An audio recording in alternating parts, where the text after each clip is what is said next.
ರಾಜ್ಯದ ಅರಣ್ಯ ಪ್ರದೇಶದಲ್ಲಿ ಕಳೆಗಿಡಗಳ ಪ್ರಮಾಣ ಹೆಚ್ಚುತ್ತಿದೆ ಎಂದು ಕೇಂದ್ರ ಸರ್ಕಾರ ಇತ್ತೀಚೆಗೆ ಬಿಡುಗಡೆ ಮಾಡಿರುವ ಭಾರತೀಯ ಅರಣ್ಯ ಸ್ಥಿತಿಗತಿ ವರದಿ 2023ರಲ್ಲಿ ತಿಳಿಸಿದೆ. ಲಂಟಾನ, ತೀವ್ರಗಂಧಿ, ಅಕೇಶಿಯಾ, ತಗಚೆ, ಉತ್ತರಾಣಿ ಇತ್ಯಾದಿ ಕಳೆಗಿಡಗಳ ಪ್ರಮಾಣ ದುಪ್ಪಟ್ಟಾಗುತ್ತಿದ್ದು, ಕಾಡು ಮತ್ತು ಕಾಡಿನ ಪ್ರಾಣಿಗಳ ಮೇಲೆ ಇದು ತೀವ್ರತರ ಪರಿಣಾಮಗಳನ್ನು ಬೀರುತ್ತಿದೆ. 2021ರ ವರದಿಯ ಪ್ರಕಾರ ಇವು 2860 ಚದರ ಕಿಲೋಮೀಟರ್ ಹರಡಿದ್ದವು. 2023ರ ವೇಳೆಗೆ ಈ ಕಳೆ ಸಸ್ಯಗಳ ಪ್ರಮಾಣ 6219 ಚದರ ಕಿಲೋಮೀಟರ್ಗೆ ವಿಸ್ತರಿಸಿದೆ ಎಂದು ವರದಿಯಲ್ಲಿ ಹೇಳಲಾಗಿದೆ. ಈ ನಿಟ್ಟಿನಲ್ಲಿ ಕೇಂದ್ರ ಸರ್ಕಾರ ಮಾರ್ಗಸೂಚಿ ಹೊರಡಿಸಿದ್ದು, ಹುಲ್ಲುಗಾವಲು ಪ್ರದೇಶಾಭಿವೃದ್ಧಿ ಯೋಜನೆಯನ್ನು ವಿಸ್ತರಿಸಿದೆ.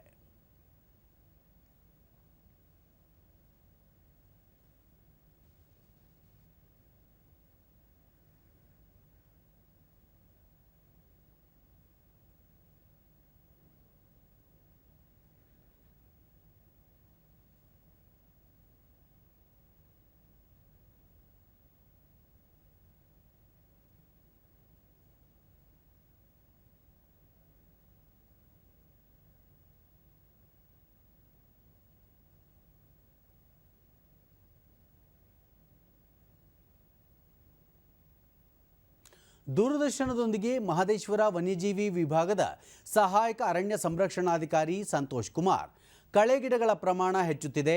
ಈ ಕಳೆಗಿಡಗಳನ್ನು ಪ್ರಾಣಿಗಳು ಸಹ ತಿನ್ನುವುದಿಲ್ಲ.